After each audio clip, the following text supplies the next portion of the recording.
l'objectif, c'est, comme nous le faisons presque au quotidien, c'est de mener un plaidoyer. Il est important peut-être de signaler que depuis 2007, l'OAG mène pareilles activités. Une étude qui porte sur l'analyse de la loi de finances de chaque année. Alors, au cours de cette étude, il nous appartient alors de mettre en exergue les forces et les faiblesses de cette loi. Et au bout du compte, l'OAG dégage des recommandations qu'il adresse principalement au gouvernement et à l'Assemblée nationale, puisqu'il a été révélé que ce sont les principales parties prenantes pour la mise en application de cette, même l'application, même l'élaboration de cette loi.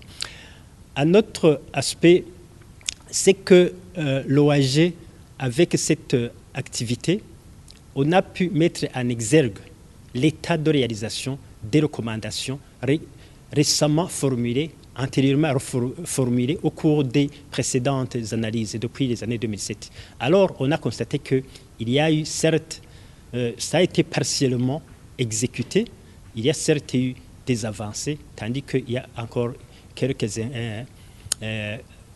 éléments encore à améliorer. Bon, je vous remercie de la question. Maintenant, si vous regardez le budget de l'État tel qu'il a été conçu, il faut savoir que c'est une projection. Donc, il est normalement conçu, décrété au mois de décembre 2014 pour l'exercice 2015.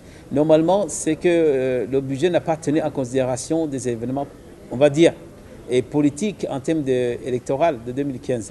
Donc, ce qui fait que tout ce qu'on voit ici, c'est la conséquence. Mais normalement, si vous regardez le budget théorique, il est normalement...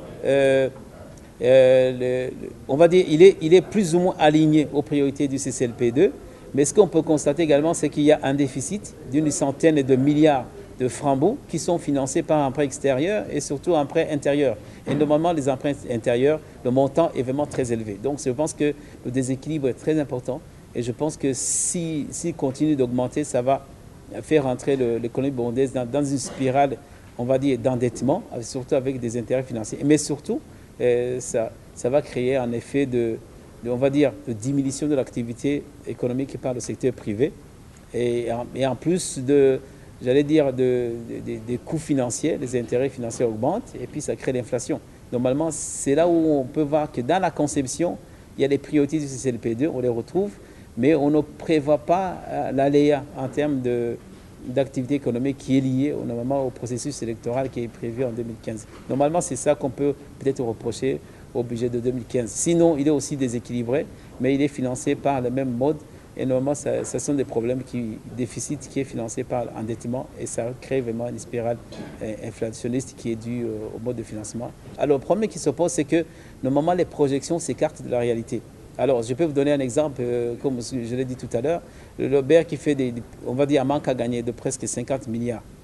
Alors que dans les documents, il est prévu peut-être un montant sur les 6 premiers mois des recettes qui sont aux alentours de 320 milliards. Mais avec une perte de 50 milliards, ça c'est un montant élevé.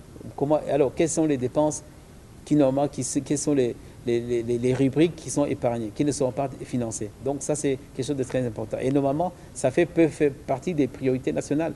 Donc je pense que le fait de ne pas faire une révision, c'est que vous écartez de la réalité et surtout, vous faites un arbitrage entre ce qui est peut-être urgent et ce qui est important.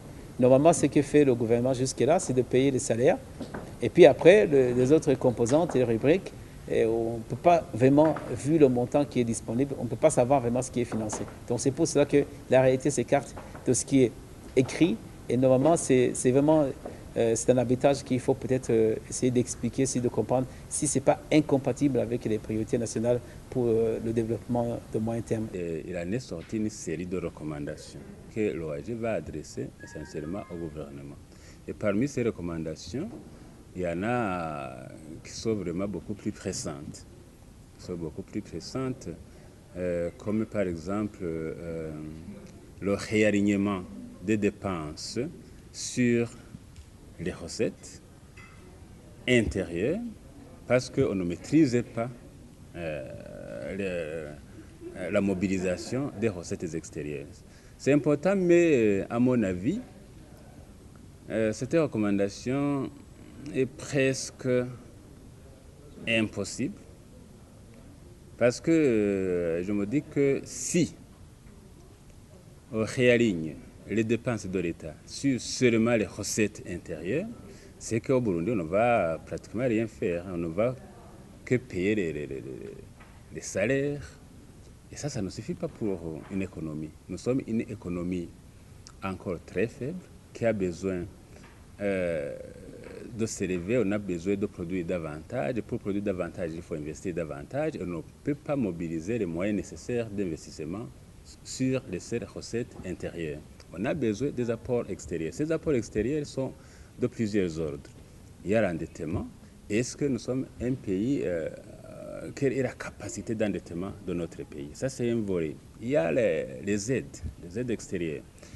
La question de l'aide, c'est aussi une question cruciale.